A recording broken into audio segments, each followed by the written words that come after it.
Petrine Cross atau salib Santo Petrus adalah simbol Kristen berupa salib yang terbalik.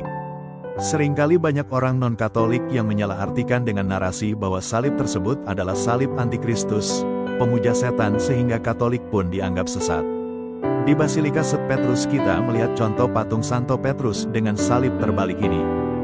Di tahun 2000 dalam kunjungannya ke Israel juga Paus Yohanes Paulus II duduk di kursi dengan tanda salib terbalik yang segera menimbulkan pro kontra terutama dalam kalangan non-Katolik. Jadi dari mana sebetulnya tradisi salib terbalik Santo Petrus ini berasal? Di tahun 60-an Masehi umat Kristen dianiaya oleh Kaisar Nero yang jahat dan semena-mena. Umat Kristen awal ditangkapi, disiksa, dijadikan makanan anjing, disalibkan dan dibakar hidup-hidup dijadikan obor hidup di malam hari. Tahun 64 Masehi kota Roma terbakar. Petrus yang menginjil di kota Roma merasa takut dan gagal dalam pewartaannya. Ia memutuskan untuk pergi meninggalkan Roma. Malam-malam dia pergi keluar kota Roma, dan di perbatasan kota Roma tersebut Petrus tertegun melihat seorang lelaki berjalan ke arahnya dan mengenalinya sebagai Yesus sedang memanggul salib hendak memasuki kota Roma. Quo vadis, Domine, tanya Petrus pada Yesus.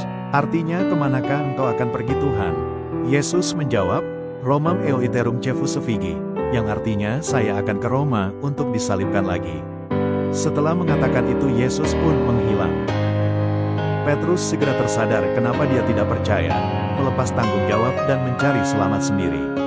Saat itu Petrus memutuskan untuk kembali ke Roma dengan penuh keberanian. Dia akhirnya wafat sebagai martir di Roma dan meminta sendiri untuk disalibkan terbalik karena merasa tidak pantas mati dengan cara yang sama dengan Kristus.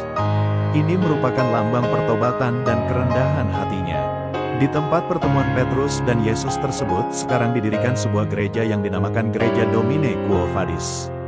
Di dalam gereja tersebut ada dikatakan Yesus meninggalkan 2 jejak kaki di batu yang masih terlihat dan dihormati sebagai relik suci tingkat pertama. Jadi walaupun pada budaya populer simbol salib terbalik sering dihubungkan dengan satanisme dan antikristus, sesungguhnya kita memiliki kekayaan rohani yang dalam dari Petrine Cross atau salib Santo Petrus tersebut. Semoga kelak ketika ada yang mempertanyakan hal ini kita sebagai umat Katolik dapat menjelaskan kedalaman spiritualitas kemartiran Santo Petrus.